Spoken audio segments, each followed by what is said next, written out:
Hello and welcome all of you. So let's start with our daily analysis of the Hindu newspaper dated 5th of April. So on the first page there are certain important news which we are going to discuss. So first we'll start from the extreme left hand side. So what the title of the news says, invented names will not alter reality of Arunachal Pradesh, says India. So yesterday in our newspaper analysis we had discussed this news that China has done another thing, that is they have renamed 11 places in Arunachal Pradesh as their own name. And this is not the first time we have seen this. पहले भी हमने इस तरीके की चीजें देखी है जहां पे 2017 में चाइना ने कुछ भारत की जो जगह थी उसको अपना नाम दे दिया, और उसके बाद हमने 2021 में देखा जहां पे अरुणाचल प्रदेश में देयर आर 15 प्लेसेस जिसका रीनेमिंग यहां पे किया गया बाय चाइनीज गवर्नमेंट। और अब यहां पे क्या हुआ है कि हमने कल डिस्कस किया था कि 11 ऐसी जगह है अरुणाचल प्रदेश में, और एक तो अरुणाचल प्रदेश की जो कैपिटल है ईटानगर, उसके पास में एक टाउन है, उसका भी नाम यहाँ पे चेंज कर दिया।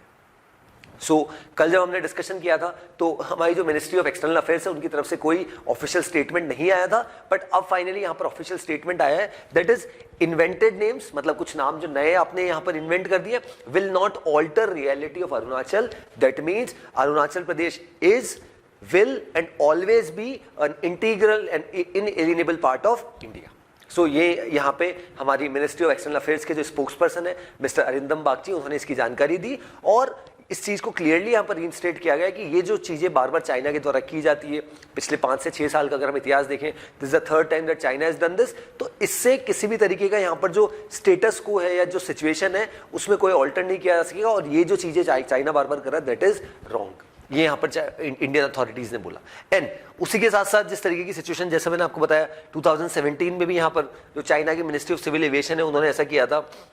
देन 2021 में 15 प्लेसेस का रीनेमिंग किया था, और उसके बाद अभी यहाँ पर ये हुआ है। देखिए अब यहाँ पे जो सिचुएशन आई है, ऐसे में क्या हो रहा है कि जो अपोजिशन रिलेटेड पार्टीज है उनको यहाँ पर एक मुद्दा मिल गया है, और वो इसको बहुत वोकली यहाँ पर कह रहे हैं कि this not the first time, हमने पहले भी देखा इस तरह की सिचुएशन, और इससे इंडिया की जो टेरिटोरियल सोवर्निटी है, इंटेग्रिटी है, उस पर कहीं ना कहीं एक डेंट पड़ता है। तो इस वजह से यहाँ पर जो बीजेपी गवर्नमेंट है उसको यहाँ पर जो अपोजिशन पार्टीज है वो इस मुद्दे के थ्रू यहाँ पर घेरना चाह रही है। बट यहाँ पे अगर हम क्लियरली एक चीज समझे तो इंडियन गवर्नमेंट ने, इंडिया की जो मिनिस्ट्री ऑफ एक्सटर्नल अफेयर्स है उन्होंने बहुत क्लियर कट यहाँ पे शब्दों में जवाब दे दिया है कि ये कुछ नाम जो आप नए इन्वेंट कर रहे हैं और समय समय पे ये सब चीजें करते हैं, that is not going to help you. और इस वजह से, और ये भी क्लियर कर दिया कि अरुणाचल प्रदेश हमेशा है, रहेगा भारत का ही इनएलिएनेबल पार्ट, उसमें किसी को कोई डाउट यहाँ पर इवन चाइनीज गवर्नमेंट को भी नहीं। अब यहाँ पे क्या हो रहा है, China freezes visas of 2 Indian journalist. तो यहाँ पे भारत के 2 जर्नलिस्ट है जो चाइना में थे। अभी अगर करंटली अच्छी बात यह कि वो भारत में है, एक हिंदू न्यूज़पेपर के ही है और एक प्रसार भारती के, तो भारत में तो उनका वीजा भी कैंसिल कर दिया। रीजन बीइंग कि अब यहाँ पर चाइना चाहता है कि रेसिप्रोकल वीजा रहे, जिस तरीके से इंडियन जर्नलिस्ट को हम यहाँ अलाउ करते हैं। तो पहले चाइनीज जर्नलिस्ट काफी अधिक मात्रा में हमारे यहाँ पे होते थे, उनमें भारी कमी आई है, तो इस वजह से यहाँ पर इसको भी यहाँ पर ध्यान रखा जाए। इस वजह से चाइना ने वो जो दोनों इंडियन जर्नलिस्ट हैं जो चाइना में काम करते हैं और अभी करंटली इंडिया में, उनका क्या किया है, वीजा को यहाँ पे फ्रीज कर दिया है। Then next news, another important news, that is security issues on table as PM meets Bhutan king. देखिए भूटान की अगर मैं बात करता हूं, भूटान के साथ हमारे काफी अच्छे रिलेशंस रहे, बट स्पेशली आज की सिचुएशन ये है कि चाइना जितने भी हमारे पड़ोसी देश है, अगर हम पाकिस्तान की बात करें, अफगानिस्तान हो गया, देन म्यांमार, नेपाल की पॉलिटिक्स, श्रीलंका, सभी में अपना जो रोल है वो बहुत बढ़ा रहा है।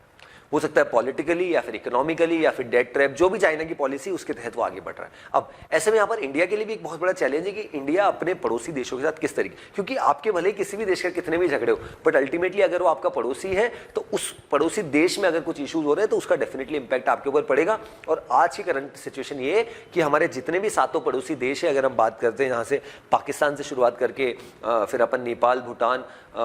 चाइना की बात करूं, देन श्रीलंका, देन म्यांमार, तो देन श्रीलंका, तो इन सभी देशों की आज की स्थिति यह है कि यहाँ पे कुछ ना कुछ प्रॉब्लम्स है। अब ये प्रॉब्लम्स है तो इनको केटर करने के लिए यहाँ पर क्या किया जाए, इस वजह से यहाँ पे अब क्या हुआ है कि भूटान और चाइना में बीच में, हम लगभग 2 साल पहले की बात करते तो एक अग्रीमेंट साइन हुआ था, एक 3 पॉइंट अग्रीमेंट साइन हुआ, जिसमें जो भी डोकलाम रिलेटेड इशूज है, बाकी जो दूसरे इशूज है, वो चाइना और भूटान यहाँ पे बैठ के सॉल्व करेगा। अब यहाँ पर रिसेंटली क्या हुआ है कि भूटान के जो किंग है वो यहाँ पर भारत आए, मिस्टर नामग्याल, और उनकी मुलाकात हमारे जो एक्सटर्नल अफेयर्स मिनिस्टर है एस जयशंकर जी, उनसे हुई है, और उसी के साथ साथ हमारे जो ऑनरेबल प्राइम मिनिस्टर है उनसे भी उनकी मुलाकात हुई। तो हालांकि जो हमारे फॉरेन सेक्रेटरी है श्री विनय मोहन क्वात्रा, उन्होंने ये बोला है कि बहुत अच्छे एनवायरनमेंट में काफी सारे मुद्दों पे चर्चा हुई, बट कुछ भी ऑफिशियल स्टेटमेंट नहीं आया जो उस बातचीत का कहीं ना कहीं बेस था कि किस बारे में चर्चा हुई। बट ये बोला कि बहुत एक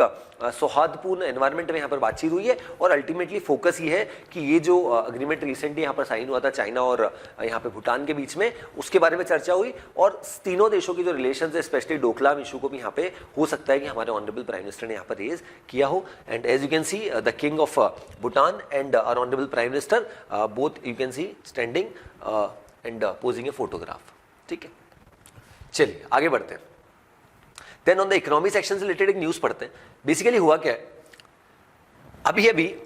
वर्ल्ड बैंक जो है that world bank lowers India's growth forecast to 6.3%। World bank ने पहले, अगर मैं देखूं, लगभग हर 6 महीने में रिपोर्ट आती है वर्ल्ड बैंक की कि ग्रोथ फोरकास्ट कौन कौन से देशों का किस तरीके से रहेगा। तो उसी ग्रोथ फोरकास्ट में बताया गया था कि भारत का जो ग्रोथ फोरकास्ट है, जीडीपी जो ग्रो होने वाली, दैट विल बी एट 7%। तो अपने आप में बहुत बड़ा था, स्पेशली हम कोविड की सिचुएशन देख रहे हैं, कोविड से उबर रहे हैं, पोस्ट कोविड सिचुएशन एंड जो रशिया यूक्रेन वॉर है उन सब के जो रिपकशन है। बट अब यहाँ पे क्या हुआ है, because of certain things, specially labour unemployment rate और काफी सारी चीजों को यहाँ पे ध्यान में रखते हुए जो अभी यहाँ पर रिपोर्ट आई है वर्ल्ड बैंक की, उसमें ऐसा बताया कि भारत की जो अर्थव्यवस्था है, जीडीपी है, that will grow at 6.3%। That means 0.7% से यहाँ पर उसको कम या लोअर कर दिया गया। अब यहाँ पे उसके रीजन भी साइड गए किए गए कि क्या रीजन रहे, कहीं ना कहीं ये स्लो हुआ, उसको पढ़ते हैं। The primary reason for this are high borrowing cost and, क्योंकि आप देखिए हमारी गवर्नमेंट, अगर हम देखें इतना इंफ्रास्ट्रक्चर प्रोजेक्ट चला रही है, इतना डिफेंस प्रोक्योरमेंट्स कर रही है, इतना सारा खर्चा कर रही है, तो पैसा कहां से आता है? पैसा क्या टैक्सेस के फॉर्म में? हाँ, टैक्सेस उसमें से एक पार्ट होता है, बट ओवरऑल अगर हम देखें जितना भी खर्चा यहाँ पर गवर्नमेंट करती है उसमें एक बहुत बड़ा पार्ट, मेजर चंक होता है, दैट इज बोरोइंग्स। सरकार बोरोइंग करती है, हो सकता है कि फॉरेन इंस्टीट्यूशन से ले या भारत में बॉन्ड्स इशू करे, तो वो एक तरीका होता है जिससे सरकार पैसा बोरो कर सकती है। अब यहाँ पे क्या हुआ है, हाई बोरोइंग कॉस्ट, मतलब अगर आप बोरो कर रहे हो तो आपको इंटरेस्ट पेमेंट करना है, right. Then and slower income growth causing weaker consumption as well as, क्योंकि पिछले कुछ समय में जिस तरीके से कुछ बैंक्स कोलैप्स हुए हैं, कुछ इंडियन जो बिजनेस फर्म्स हैं उनके ऊपर कुछ एलिगेशंस के बाद मार्केट जिस तरीके से क्रैश हुआ, वो भी अपने आप में बड़ा रीजन है। Then as well as the government tightening fiscal expenditure, बिल्कुल सही बात है कि सरकार कहीं ना कहीं जो फ्रीबीज यहाँ पर बांटती थी उसमें एक बहुत भारी गिरावट यहाँ पर सरकार ने करी है। And the world bank said that in its South Asia economic focus, expanding opportunities towards inclusive growth report released ahead of next week spring meeting। ठीक है, this is not so important, but यहाँ पे हमारे लिए important है कि हमारी GDP forecast फिर भी हम देखें जो ग्रोथ फोरकास्ट है 6.3%, that is very good in comparison to the other countries, even developed countries से भी अगर हम कंपेयर करें। और आज की अगर मैं बात करता हूँ तो कुछ दूसरे देशों की कुछ सेक्टर्स की बात की, कौन कौन से सेक्टर्स हमारे यहाँ पे बहुत कंट्रीब्यूट करने वाले, और इवन जो पहले हमारी आरबीआई की तरफ से, सेबी की तरफ से जो कुछ रिपोर्ट्स आई थी उसमें भी इस चीज़ को क्लियरली मेंशन किया गया था कि हमारे यहाँ पे हम इसी रेट से, दैट इज 6.4%, 6.3% से ही ग्रो करेंगे। ये हमारा इकोनॉमिक सर्वे और बजट जो था 2023-24 का, उसमें भी फोरकास्ट था। बट हमने उस समय भी देखा था कि उसमें सबसे ज़्यादा कॉन्ट्रीब्यूशन रहेगा सर्विस सेक्टर का, किस रेट से ग्रो करेगा, 9.1% से। अब अगर हम देखें कि कुछ हमारे पड़ोसी देश है, वहाँ की क्या स्थिति, वहाँ की ग्रोथ यहाँ पे क्या फोरकास्ट करिए। श्रीलंका की बात की गई, पाकिस्तान की, श्रीलंका की जो ग्रोथ है वो नेक्स्ट ईयर दैट इज 2023-24 से जो है -4.3%, मतलब एक कॉन्ट्रैक्शन, एक डिक्रीज यहाँ पर देखने को मिला है। और पाकिस्तान की इकोनॉमी 0.4% से यहाँ पर ग्रो करने की यहाँ पर बात की गई है by the recently release world bank report. ठीक है, और उसका सबसे बड़ा रीजन ये भी है कि कहीं ना कहीं आज all these countries, specially Sri Lanka की बात करूं, पाकिस्तान की बात करूं, they are eyeing for bail out package from IMF। और रिसेंटली अभी हमने देखा था श्रीलंका को $3 बिलियन का बेल आउट पैकेज मिला है, और अब यहाँ पे पाकिस्तान इज ऑल्सो आइंग कि लगभग $6 बिलियन उनको चाहिए, तो $1.1 बिलियन का जो उसका जो फर्स्ट ट्रांच है वो इनको यहाँ पे मिल सके। ठीक है, चलो नेक्स्ट पे आते हैं। Next news, doctors in Rajasthan call off protest against health bill. So पिछले कुछ समय से हम देख रहे थे राजस्थान में लगभग 2 हफ्ते से, जब से यहाँ पर राजस्थान की जो स्टेट लेजिस्लेटिव असेंबली है, विधानसभा है, जहाँ पे right to health bill pass हुआ। राइट टू हेल्थ बिल क्या बोलता है कि कोई भी पर्सन जो राजस्थान में है और कहीं अगर प्राइवेट हॉस्पिटल में जाता है तो, और उसको कुछ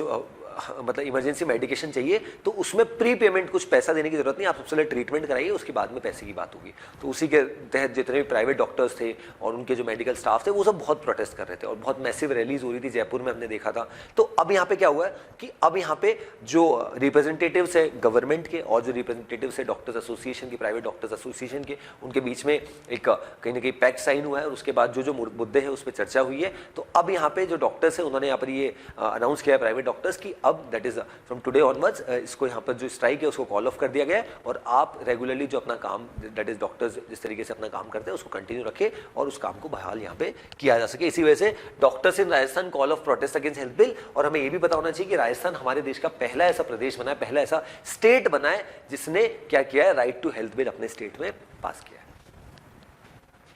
चलो नेक्स्ट आगे बढ़ते हैं। City part we can skip. We'll move directly to the editorial part. On state page, a lot of political news were there. So political news we generally skip. चलिए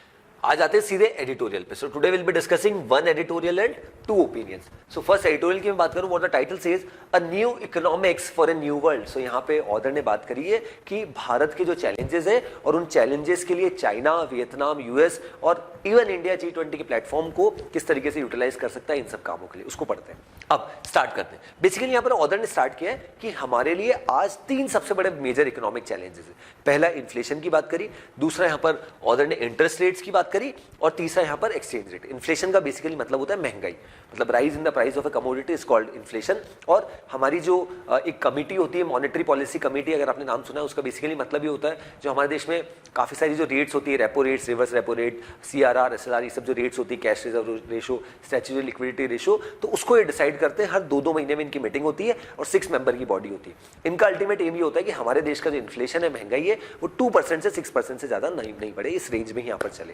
अब इन्फ्लेशन एक बहुत बड़ा इंटरेस्ट रेट रीजन नहीं, क्योंकि federal reserve ने जिस तरीके से चेंजेस किए हैं, हमारे यहाँ पे भी रेपो रेट जो कोविड के समय लगभग 4% के आसपास यहाँ पे काफी समय तक चल रही थी, अब उसको बढ़ाते बढ़ाते यहाँ पर 6.5%, 6.5% पे यहाँ पे लेके आ गए। देन एक्सचेंज रेट मतलब जो डॉलर रूपी एक्सचेंज रेट है, वो भी एक बहुत बड़ा चैलेंज है, कैसे उसको यहाँ पर टैकल किया सके, हमारा जो रूपी और ज़्यादा डेप्रिशिएट यहाँ पर ना हो, तो उन सबको भी बताया गया। देन सेकंड चैलेंज बात करी, negotiating bilateral multilateral trade agreement that protects the interest of India's farmers and workers. अब सेकंड चैलेंज यहाँ पे ऑथर ने बोला है कि पिछले कुछ समय से अगर हम देखें, हमारी गवर्नमेंट बहुत कहीं ना कहीं अग्रेसिवली यहाँ पर फ्री ट्रेड एग्रीमेंट्स की बात करी। फ्री ट्रेड एग्रीमेंट का मतलब होता है कि ऐसे कुछ देश या हो सकता है कि ऑर्गेनाइजेशन जैसे यूरोपियन यूनियन के साथ हमारी बातचीत चल रही है, तो उसके तहत क्या होगा कि अगर वो फ्री ट्रेड एग्रीमेंट साइन हो जाता है तो दोनों देशों के बीच में, दोनों इंडिया और यूरोपियन यूनियन की जो 27 कंट्रीज है, या फिर India Israel, India Bangladesh, India Australia, जिन जिन के साथ भी हमारी फ्री ट्रेड एग्रीमेंट के नेगोशिएशन चल रहे हैं, उनके साथ ट्रेड को और फैसिलिटेट कर दिया जाएगा। बट यहाँ पे ऑथर ने सेकंड चैलेंज ये बताया कि ट्रेड डेफिनेटली फैसिलिटेट हो सकता है bilateral multilateral in trade PACS के थ्रू, बट उसका इंपैक्ट यहाँ पे भारत की जो डोमेस्टिक इंडस्ट्री है, फार्मर्स है, डेयरी इंडस्ट्री, इनके ऊपर क्या पड़ेगा, वो भी यहाँ पर इनको ध्यान रखना है। इसका सबसे अच्छा एग्जाम्पल है, एक ऑर्गेनाइजेशन हुआ करता था, अभी भी है एग्जिस्टेंस में, हालांकि इंडिया उसका मेंबर नहीं है, दैट इज आरसीईपी। आरसीईपी का मतलब होता है रीजनल कॉम्प्रिहेंसिव इकोनॉमिक पार्टनरशिप। ये एक 15 मेंबर की ग्रुपिंग है। इंडिया जब इसके नेगोशिएशन स्टार्ट हुए थे 2011 में, तब डेफिनेटली इसका पार्ट था, बट जब 2021 में इसका फाइनलाइजेशन होना था, तब इंडिया ने बैकआउट कर दिया था। क्या रीजंस थे? क्योंकि इंडिया में ये काफी सारी, इसमें सबसे बड़ा रीजन ये था कि चाइना भी इसका पार्ट था और इंडिया के जो मुद्दे थे सर्विस सेक्टर और बहुत सारी चीजें, तो उसको यहाँ पर केटर यहाँ पर इसमें नहीं किया जा रहा था। और ऑन वन साइड अगर हम बात करते हैं कि चाइना के साथ हमें ट्रेड को कम करना है, ऑन द अदर हैंड हम एक ऐसे एग्रीमेंट में जा रहे हैं जहाँ पे चाइना भी पार्ट है, उसके थ्रू हमारे यहाँ पे चाइनीज एक्सपोर्ट और बढ़ता जाएगा, तो इस वजह से जो लोकल मैन्युफैक्चरर्स है उनको और प्रॉब्लम्स आएगी। तो वो भी यहाँ पर ऑथर ने साइड किया कि एक बहुत बड़ा चैलेंज है। देन थर्ड इज, यहाँ पे ऑथर ने बात की that affecting all citizens is secure employment with adequate income. That means किस तरीके से और ज्यादा यहाँ पर एम्प्लॉयमेंट अपॉर्चुनिटीज को यहाँ पर जनरेट किया जाए, ताकि लोगों का जो स्टैंडर्ड ऑफ लिविंग है वो और बेटर यहाँ पे हो सके। अब यहाँ पे ऑथर ने इसको खत्म करके फिर यहाँ पे बात की है कि लेसन्स फ्रॉम चाइना। ऑथर ने बोला कि जब हमारे देश में जिस तरीके से LPG policy, liberalisation, privatisation, globalisation 1991 में आया, उसी समय के आसपास यहाँ पे चाइना में भी आया। बट चाइना की इकोनॉमी ने जिस तरीके से यहाँ पर जो अपना मैन्युफैक्चरिंग बेस को, टेक्नोलॉजिकल बेस को इस तरीके से बढ़ाया, उसमें हम बहुत पीछे रह गए। और अब जब यहाँ पे बड़ी बड़ी कंट्रीज को, यूएस को, यूरोपियन कंट्रीज को ये समझ आया कि चाइना को इतना कहीं ना कहीं ग्रो कराने में हमारा बहुत बड़ा योगदान है, तो अब इसी वजह से चाइना भी इतना बढ़ चुका है। अब यहाँ पे क्या किया जा रहा है कि चाइना कि यहाँ पे जो बहुत सारी कंपनीज है उनका बेस यहाँ पे यूएस और अदर कंपनीज क्या कर रहे हैं, शिफ्ट कर रहे हैं। अब यहाँ पे शिफ्ट किया जा रहा है, तो ऐसे में यहाँ पर इन देशों के लिए सबसे बड़ा चैलेंज ये कि अब जाए कहाँ। तो ऐसे में वियतनाम एक बहुत बड़ा यहाँ पर एक ऑल्टरनेट यहाँ पर हो रहा है, और वियतनाम की इकोनॉमी की बात करें पिछले कुछ सालों में बहुत अच्छे से यहाँ पर ग्रो कर रही है, क्योंकि काफी बड़ी बड़ी कंपनी जो है वियतनाम शिफ्ट हो रही। तो ऐसे में ऑर्डर ने यही साइड किया कि हमारे लिए भी एक बहुत बड़ा चैलेंज है कि किस तरीके से हम यहाँ पर जिस तरीके से चाइना वियतनाम सबकी बात करी, और किस तरीके से इंडिया ये जो एक शिफ्ट हो रहा है उसमें अपना एक योगदान दे सकता है, उसको यहाँ पे ऑर्डर ने हाईलाइट किया। इसी के साथ साथ इंडिया में भी ऑर्डर ने बोला कि पिछले कुछ समय से अगर हम देखें, काफी सारी कंपनीज, काफी सारी इंडस्ट्रीज अपने ब्रांचेज यहाँ पे सेटअप कर रही है, हेड ऑफिसेज सेटअप हो रहे हैं, प्लांट सेटअप हो रहे हैं, but a lot needs to be done, काफी कुछ करना है, अभी बाकी है। अब ऑर्डर ने इस चीज को ही बोला कि जो पुराना समय उसको तो हम वापस नहीं ला सकते, लेकिन जो अभी की सिचुएशन है वहां पे ऑर्डर ने सजेशन दिया कि जो हमारे देश के इकोनॉमिस्ट है वो डेफिनेटली कुछ अच्छा कर सकते हैं और इसमें बहुत अच्छे से यहाँ पर योगदान कर सकते हैं। और इसमें यहाँ पर ऑर्डर ने जो G20 के जिस तरीके से हम अभी प्रेसिडेंट है उसको एक बहुत बड़ा प्लेटफॉर्म यहाँ पर बताया कि G20 एज ए प्लेटफॉर्म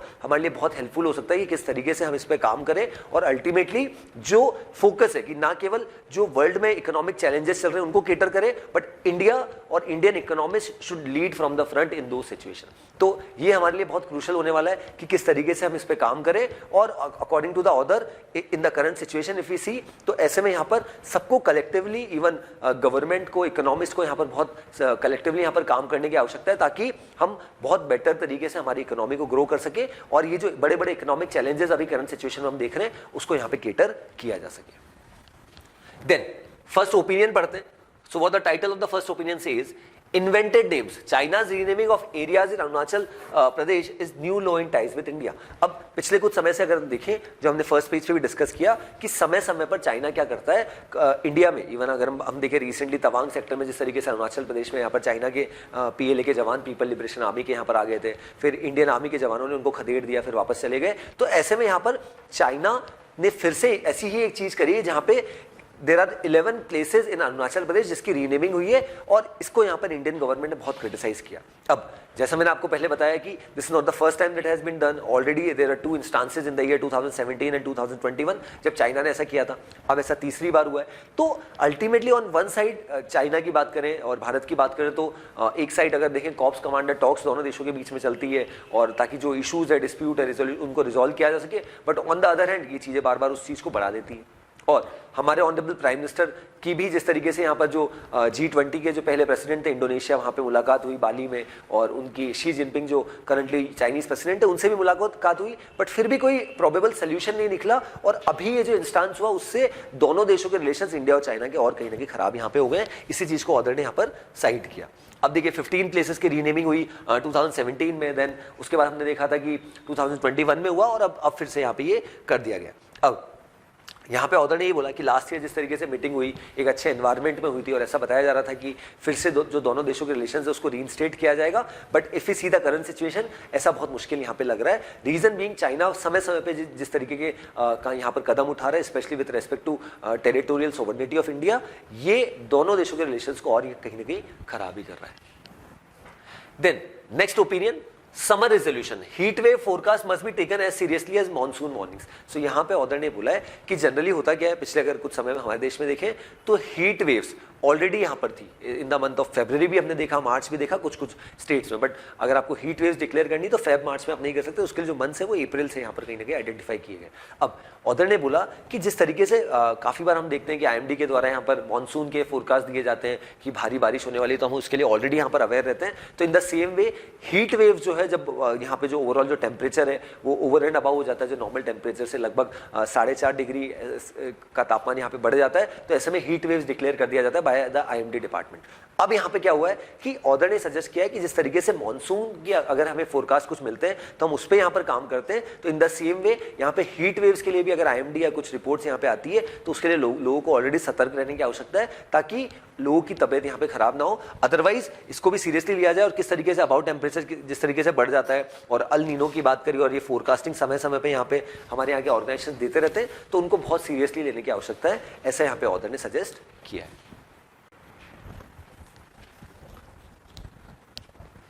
चलिए आगे बढ़ते, नेक्स्ट न्यूज पे आते हैं।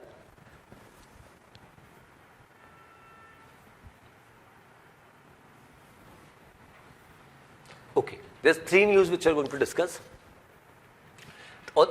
So the first news, communal mindset, MEA, that is Ministry of External Affairs, responds to OIC, that is Organization of Islamic Cooperation remarks. देखिए हमारे देश में छोटा सा भी मुद्दा यहाँ पर आता है, स्पेशली अमृतपाल सिंह कंट्रोवर्सी हो, राहुल गांधी कंट्रोवर्सी हो, कुछ भी हो, तो कुछ सेलेक्टेड कंट्रीज है, फॉरेन कंट्रीज है, उनके अपने या फॉरेन ऑर्गेनाइजेशंस है, इंस्टीट्यूशंस है, उनकी अपनी अलग राय यहाँ पर बन जाती है एंड दे स्टार्ट गिविंग ज्ञान टू इंडियन गवर्नमेंट। अब यहाँ पे क्या हुआ है, जिस तरीके से भी रिसेंटली हमने देखा हमारे देश में भव्य तरीके से रामनवमी यहाँ पर मनाई गई, तो ऐसे में कुछ इंसिडेंट्स यहाँ पर ऐसे हुए जहाँ पे कुछ जगह यहाँ पर कुछ असामाजिक तत्वों ने यहाँ पर कुछ अटैक्स किए, उसकी वजह से माहौल थोड़ा सा खराब हुआ। अब यहाँ पे क्या हुआ है, एक ऑर्गेनाइजेशन जिसका नाम है ऑर्गेनाइजेशन ऑफ इस्लामिक कोऑपरेशन, जो मुस्लिम कंट्रीज का समूह है, और उसने हमने देखा समय समय पर अगर कश्मीर की बात हो या कोई दूसरा इशू हो तो वो उसमें अपनी एक अलग राय यहाँ पर देता है और इंडिया को यहाँ पर ज्ञान देता है। अब यहाँ पे क्या हुआ है रिसेंटली कि जिस तरीके से रामनवमी में कुछ इंसिडेंट्स कुछ जगह हुए, तो उसमें यहाँ पर जो OIC है, ऑर्गेनाइजेशन ऑफ इस्लामिक कोऑपरेशन, उन्होंने अपनी तरफ से कुछ स्टेटमेंट यहाँ पे जारी किया,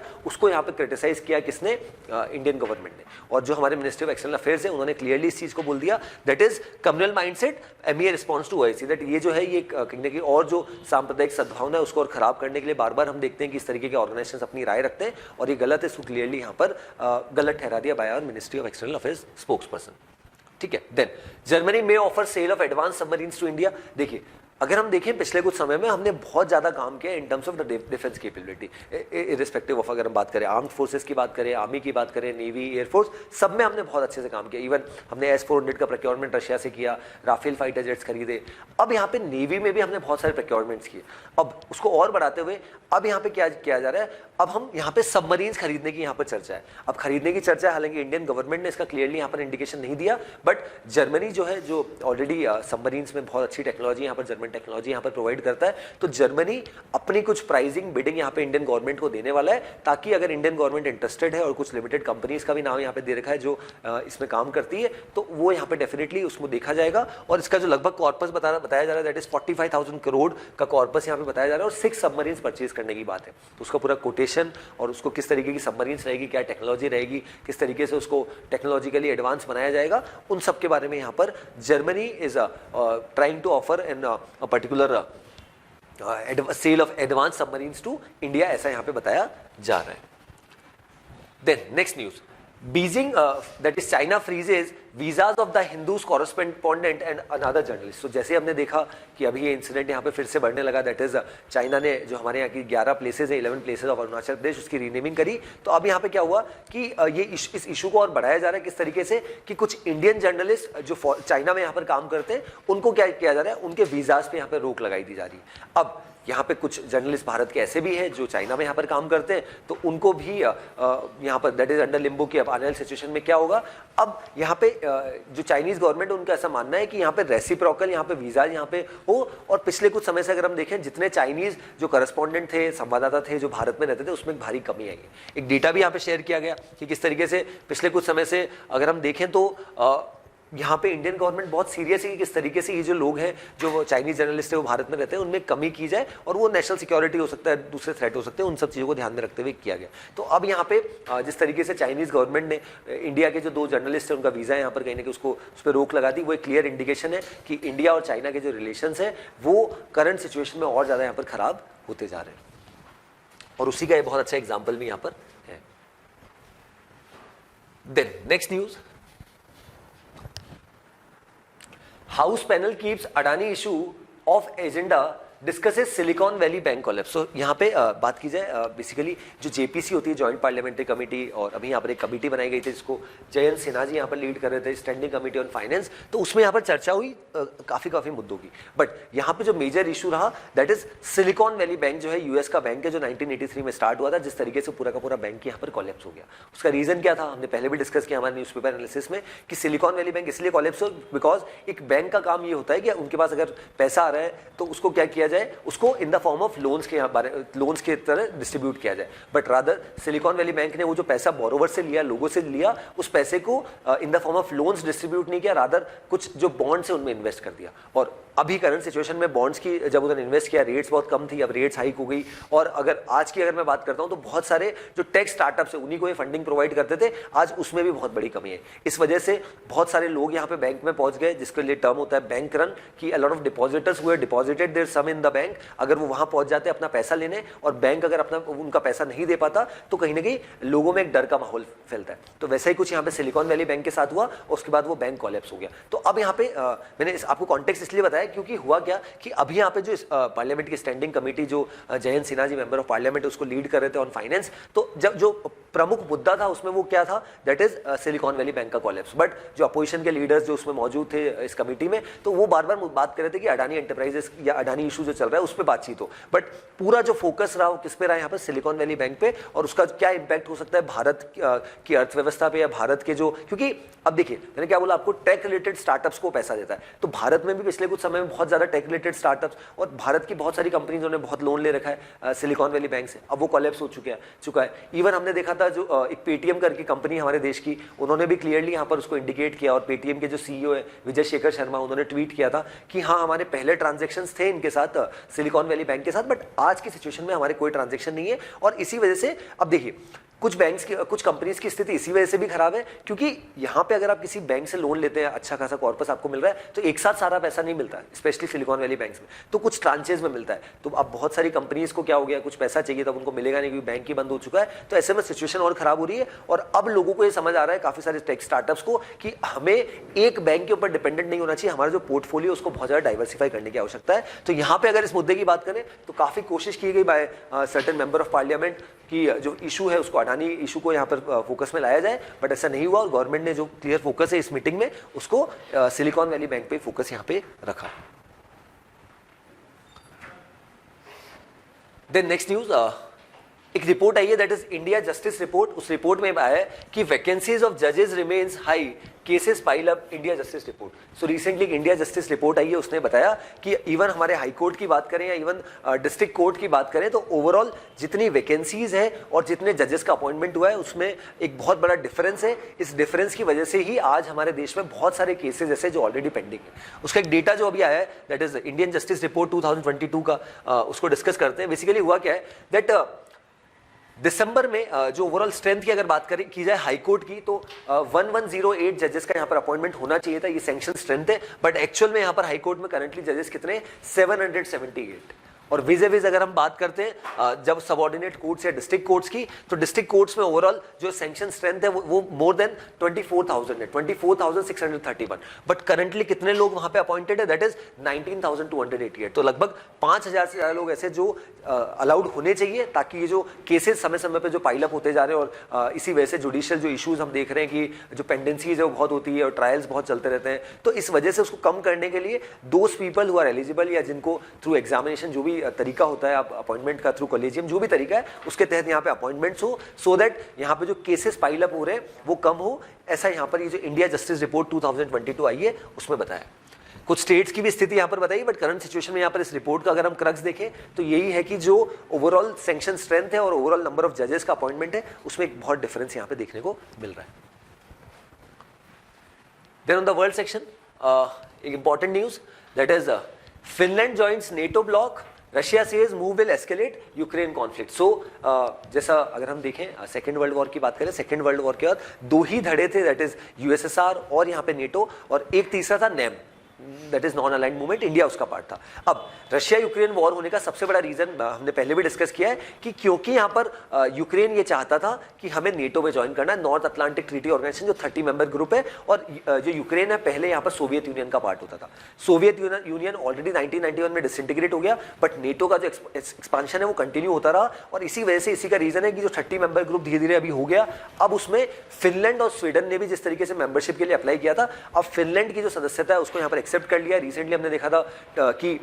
नेटो में अगर किसी मेंबर कंट्री को एंटर होना है तो सभी देशों को यहाँ पर सहमति देनी पड़ती है, अगर एक भी देश उसके लिए यहाँ पर सहमति नहीं देता तो उसमें एंटर नहीं किया जा सकता। तो हुआ क्या था, फिनलैंड और स्वीडन ने जब यहाँ पे अप्लाई किया था तो टर्की एक देश है जो बार बार उसको रोक रहा था। अब यहाँ पे टर्की के साथ बातचीत हुई, फाइनली हुआ क्या कि फिनलैंड नेटो ग्रुपिंग में ज्वाइन करने वाला 31st नेशन यहाँ पर बन चुका है। और ये जैसे ही यहाँ पर न्यूज आई तो रशिया ने क्लियरली बोल दिया कि ये जो मूव हुआ है जिस वजह से यहाँ पे ये नंबर बढ़ा है 30 से 31 गिवन हो गया, इससे जो वॉर है ये कम नहीं होगी, रादर और ज्यादा एस्केलेट ही होगी, और ज्यादा यहाँ पर बढ़ेगी, ऐसा यहाँ पर बताया गया। और एज यू कैन सी कि जो यूएस के सेक्रेटरी ऑफ स्टेट है एंटनी ब्लिंकन, और जो यहाँ पे फिनलैंड के जो लीडर है और साथ में जो नीटो के जो चीफ है जेंस स्टोल्टनबर्ग, उनके बीच में यहाँ पर ये एग्रीमेंट साइन हो रहा है। और उसका नीटो का यहाँ पर 31st मेंबर फिनलैंड बन चुका है। अगर आपके एग्जाम में क्वेश्चन आता है कि who has become the 31st member country of